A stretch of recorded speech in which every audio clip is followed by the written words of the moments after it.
अस्सलाम वालेकुम, आप देख रहे हैं वर्ल्ड। मैं हूं आपके साथ जुबैर अली। दोस्तों, यूं तो इस जंग के दौरान हमने बहुत सारे ऐसे मोड़ देखे हैं जहां पर इजराइल का नेतन्याहू पूरी तरह से हारा हुआ है, पूरी तरह से वो शिकस्ता हो चुका है। लेकिन इसके बावजूद वो पूरी तरह से गजा के ऊपर हमले कर रहा है। लेकिन दोस्तों, अब जो चाल इजराइल के नेतन्याहू ने चली है, जो चाल उसने चलना शुरू की है, उसके बाद तो ऐसा लगता है कि हमास के ऊपर सारे यूरोपीय कंट्री मिलकर उसके ऊपर हमला कर देंगे। यानी कि इजराइल का नेतन्याहू इस बात को कई बार क्लियर कर चुका है कि वो अकेला हमास के लड़ाकों का सामना नहीं कर पा रहा। इजराइल पूरी तरह से ये जानता है कि वो अकेले हमास का कुछ नहीं बिगाड़ सकता।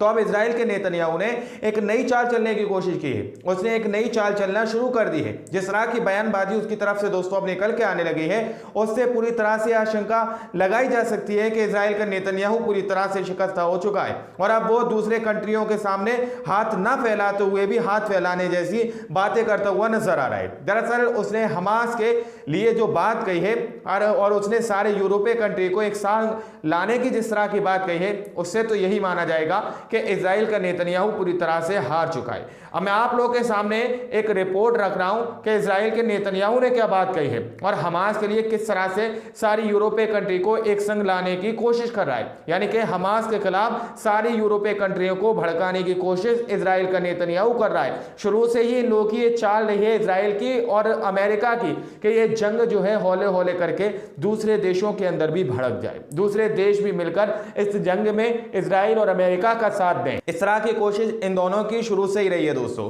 तो अब इजराइल के नेतन्याहू ने क्या बात कही है? इजराइल का नेतन्याहू ये बात कह रहा है कि अगर हमास के लड़ाके गजा के अंदर जीत जाते हैं, अगर वो वहां पर जीत हासिल कर लेते हैं, तो अगला नंबर यूरोप का होगा, अगला नंबर यूरोप का होगा। इस तरह की बात इसने कही है। इजराइल के नेतन्याहू ये बात कहते हुए नजर आ रहे हैं कि अगर हमास के लड़ाके गजा को जीत लेते हैं, गजा के अंदर जंग को जीत लेते हैं, तो उनका अगला टारगेट यूरोप होगा। यानी कि यूरोप के सारी कंट्रियों को ये पूरी तरह से भड़काने का काम कर रहे हैं कि सारी कंट्रियां मिलकर हमास के लड़ाकों पर हमला करें, इजराइल के पक्ष में आए, अमेरिका के समर्थन में आए और फिर उसके ऊपर हमला करें। उसने साफ तौर पर यह तो नहीं कहा कि हमास के लड़ाके उन पर हमला कर सकते हैं या हमास के लड़ाके यूरोप को अपने जो है अंटी में ले लेंगे, अपने अंडर में ले लेंगे। इस तरह की बात उसने नहीं कही। उसने कहा कि अगर गजा को हमास के लड़ाके जीत लेते हैं तो फिर अगला नंबर यूरोप का होगा।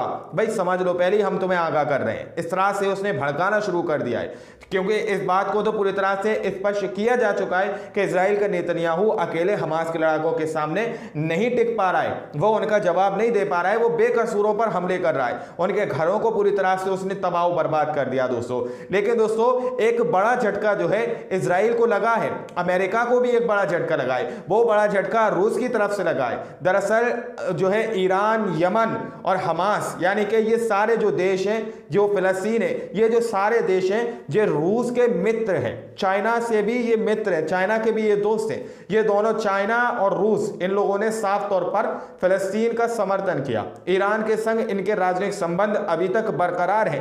अब रूस की तरफ से दोस्तों ये खबर निकल के आ रही है, उसके बाद से तो इजराइल के अंदर खलबली मची हुई है, अमेरिका के अंदर भी इस वक्त खलबली मची हुई है, क्योंकि रूस ने जिस तरह की बात कही है उससे इन लोगों की बहुत ज्यादा टेंशन बढ़ी हुई है। क्योंकि पहले ही जिस तरह से हमास के लड़ाकों के पास ज्यादा हैवी हथियार नहीं है, बावजूद इसके फिर भी ये लोग उनका कुछ नहीं बिगाड़ पा रहे हैं। तो अब रूस ने तो उनको परमाणु बम देने की बात कर दी है। साफ तौर पर यह बात नहीं कही गई कि यमन को, ईरान को या फिर फिलिस्तीन के जो लड़ाके हैं उनको हम परमाणु बम देंगे, ये बात उसने नहीं कही है। बल्कि ये बात कही गई है कि रूस के सांसद जो हैं उन्होंने इस बात को कहा है कि जो भी हमारे मित्र देश हैं उनको जल्द से जल्द हम चाहते हैं कि उनको परमाणु बम जैसी शक्ति उनको प्रोवाइड कराई जा सके। रूस के सांसद गुरबलेव ने यह बात कह दी है कि हमें जल्द से जल्द मित्र देशों में परमाणु हथियार तैनात करने चाहिए।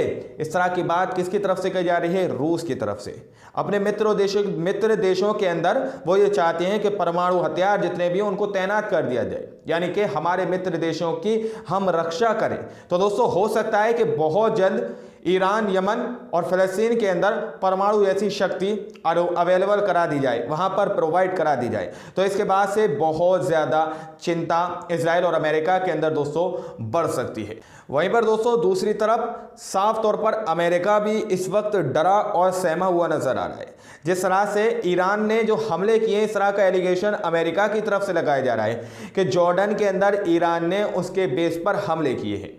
अमेरिका के जो बाइडेन ने यह बात कही है कि जॉर्डन के अंदर ईरान की तरफ से उसके बेस पर हमले किए गए हैं। लेकिन दूसरा पहलू देखिए किस तरह से ये बात कह रहा है। उन्होंने कहा है कि हम युद्ध नहीं चाहते, और हमारा मानना यह है कि ईरान भी युद्ध नहीं चाहता है। एक तरफ ये एलिगेशन लगाया जा रहा है, एक इल्ज़ाम लगाया जा रहा है कि ईरान ने हमारे बेस पर हमले किए हैं। अब आप लोग ज़रा सोचिए कि अगर ईरान ने उसकी बेस पर हमले किए हैं तो क्या दोस्ती बनाने के लिए हमले किए होंगे? अमेरिका का जो बाइडेन ये बात कह रहा है कि हम ये जानते हैं कि हम युद्ध लड़ना नहीं चाहते, और हमारा मानना यह है कि ईरान भी हमसे युद्ध नहीं करना चाहता। ये दोनों बातें अमेरिका के जो बाइडेन ने कही हैं। अमेरिका का जो बाइडेन ये बातें कहता हुआ नजर आ रहा है। तो आप लोग दोनों पहलू को समझिए कि जॉर्डन के अंदर उसके बेस पर हमले हुए हैं, ईरान ने हमले किए हैं, ये बात अमेरिका का जो बाइडेन कह रहा है। और दूसरी तरफ ये कह रहा है कि हमारा मानना यह है कि ईरान हमसे युद्ध नहीं चाहता है, ईरान हमसे लड़ना नहीं चाहता। तो अब आप लोग ज़रा बताइए, क्या ईरान उससे दोस्ती करना चाहता है?